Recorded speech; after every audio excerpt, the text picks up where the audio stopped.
हाय, tax planning अगर सही से नहीं की जाए तो ये आपके लिए एक बहुत बड़ी परेशानी हो सकती है, क्योंकि अलग अलग असेट क्लासेस पर अलग अलग टैक्स रेट्स लागू होते हैं। इसलिए बाद में अनप्लेजेंट सरप्राइजेस से बचने के लिए अपनी टैक्स लायबिलिटीज को पहले से डिटरमाइन करना बहुत ज्यादा इम्पोर्टेंट हो जाता है। इसके अलावा कुछ इन्वेस्टमेंट्स टैक्स बेनिफिट्स के साथ आते हैं और आप उन्हें किसी भी हालत में मिस नहीं करना चाहेंगे, राइट? क्या आप ELSS या PPF जैसे टैक्स सेविंग इन्वेस्टमेंट्स में इंटरेस्टेड हैं? क्या आप अपनी टैक्स सेविंग्स जानना चाहते हैं? अगर हाँ, तो ये वीडियो आपके लिए है। ग्रो में आपका स्वागत है। मेरा नाम अग्रिका खत्री है और इस वीडियो में हम ELSS फंड्स और PPF को कंपेयर करेंगे। लेकिन शुरू करने से पहले अगर आपने हमारे चैनल को अब तक सब्सक्राइब नहीं किया है तो प्लीज सब्सक्राइब करिए और बेल आइकन को क्लिक करिए ताकि आप पर्सनल फाइनेंस, इन्वेस्टिंग और ट्रेडिंग से रिलेटेड हमारे एक्साइटिंग अपडेट्स और वीडियोस को मिस ना करें। सब्सक्राइब करें और लाइक बटन दबाएं और ऐसे ही अपडेट्स के लिए हमें फॉलो जरूर करें। तो चलिए शुरू करते हैं।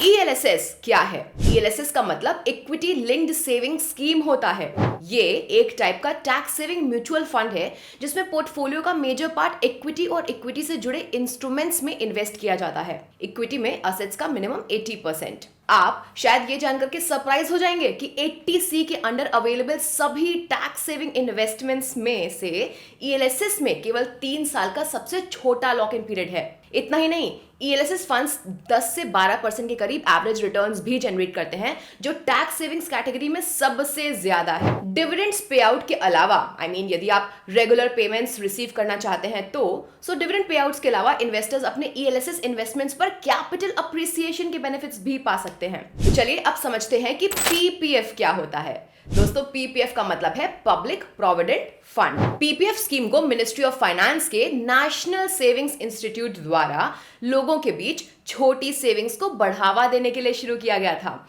और आज के समय में ये सबसे पॉपुलर टैक्स सेविंग स्कीम्स में से एक है। ये टैक्स बेनिफिट्स के साथ रीजनेबल रिटर्न्स देते हैं।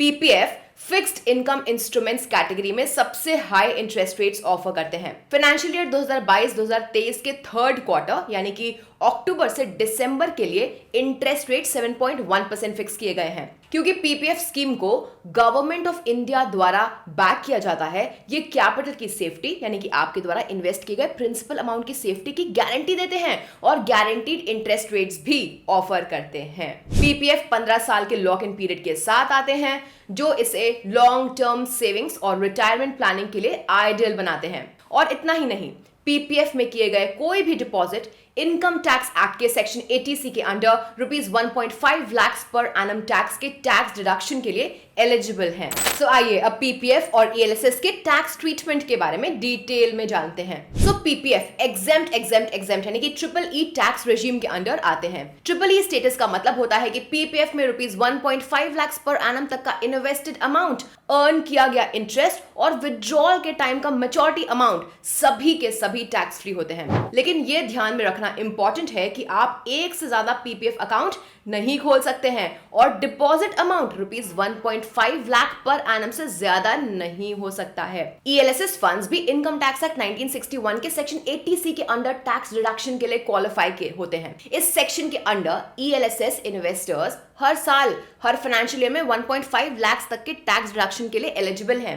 इसके अलावा ₹1 लाख तक के लॉन्ग टर्म कैपिटल गेन यानी कि LTCG टैक्स फ्री हैं। हालांकि इस अमाउंट से ज्यादा के कैपिटल गेन्स पर 10% टैक्स लगता है। अगर आप ELSS में ₹1.5 लाख पर एनम इन्वेस्ट करते हैं और 30% टैक्स ब्रैकेट में आते हैं तो आप ₹46,800 तक टैक्स बचा सकते हैं। PPF और ELSS में इन्वेस्टमेंट का मोड अब समझते हैं। तो जहां तक PPF का सवाल है, आप कई बैंक्स और पोस्ट ऑफिस में आसानी से अपना अकाउंट खोल सकते हैं। आप कम से कम ₹100 से PPF अकाउंट खोल सकते हैं। हालांकि आपको एक फाइनेंशियल ईयर में कम से कम ₹500 जमा करने होंगे और आप एक फाइनेंशियल ईयर में मैक्सिमम ₹1.5 लाख जमा कर सकते हैं। PPF पर इंटरेस्ट का कैलकुलेशन महीने के 5वें दिन और महीने के एंड के बीच PPF अकाउंट में लोएस्ट बैलेंस के बेसिस पर किया जाता है। रिटर्न को मैक्सिमाइज करने के लिए आपको महीने के 5वें दिन या उससे पहले PPF अकाउंट में इन्वेस्ट करना चाहिए। ऐसा करने से आपको पिछले महीने के बैलेंस के बजाय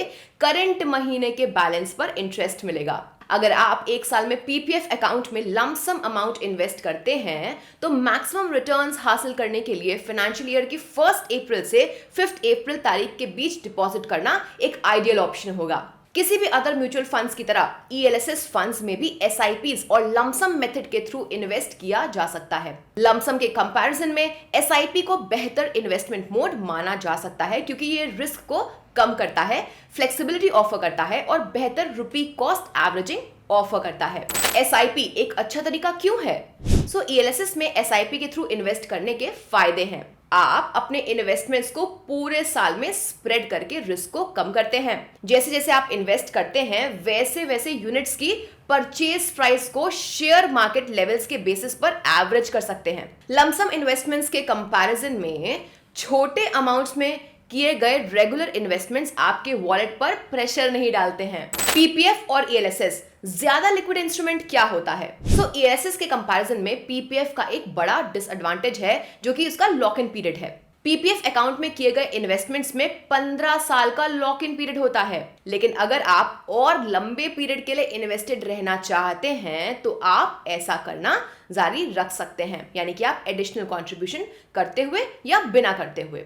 आप 5 साल के ब्लॉक्स में एक्सटेंशंस के लिए अप्लाई कर सकते हैं। हालांकि पीपीएफ पर लोन और पार्शियल विड्रॉल के फॉर्म में लिक्विडिटी प्रोवाइड करते हैं। पीपीएफ के कंपैरिजन में ईएलएसएस फंड्स में 3 साल का छोटा लॉक इन पीरियड होता है, इसलिए ईएलएसएस फंड्स पीपीएफ के कंपैरिजन में ज्यादा लिक्विडिटी प्रोवाइड करते हैं क्योंकि उनमें 3 साल का लॉक इन पीरियड होता है। आपको ईएलएसएस फंड चुनना चाहिए या पीपीएफ चुनना चाहिए? ये काफी हद तक आपके रिस्क एपेटाइट और अदर फैक्टर्स पर डिपेंड करता है। आइए इन्हें डिटेल में समझते हैं। फर्स्ट फैक्टर है रिस्क टॉलरेंस। पीपीएफ और ईएलएसएस फंड्स दोनों ही बहुत ही बेहतरीन टैक्स सेविंग ऑप्शंस हैं। हालांकि इन दोनों इंस्ट्रूमेंट्स में रिस्क फैक्टर्स अलग अलग हैं। ईएलएसएस फंड्स इक्विटी और इक्विटी रिलेटेड इंस्ट्रूमेंट्स में इन्वेस्ट करते हैं जो ऑब्वियसली रिस्की होते हैं क्योंकि वो मार्केट वोलेटिलिटी पर डिपेंड करते हैं।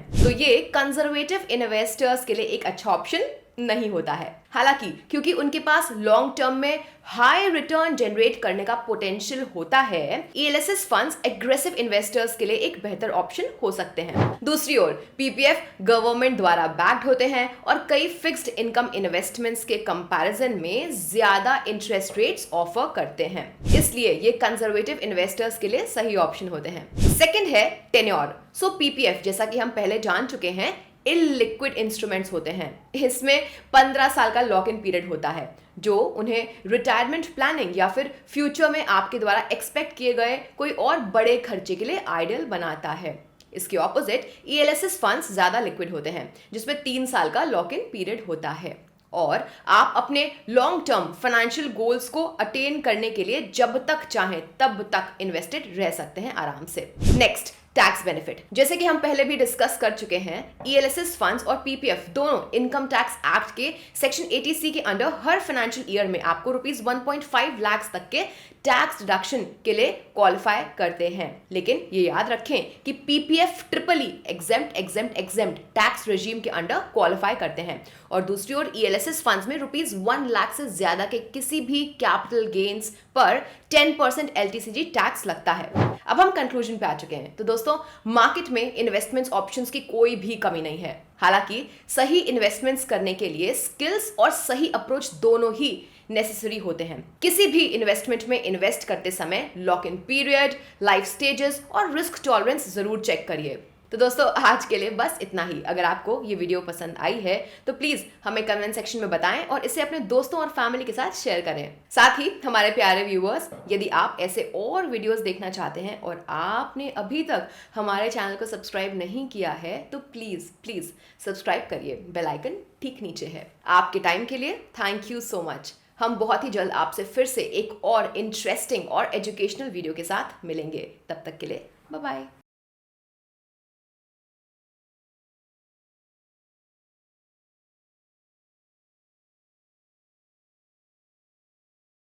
Mutual fund investments are subject to market risks.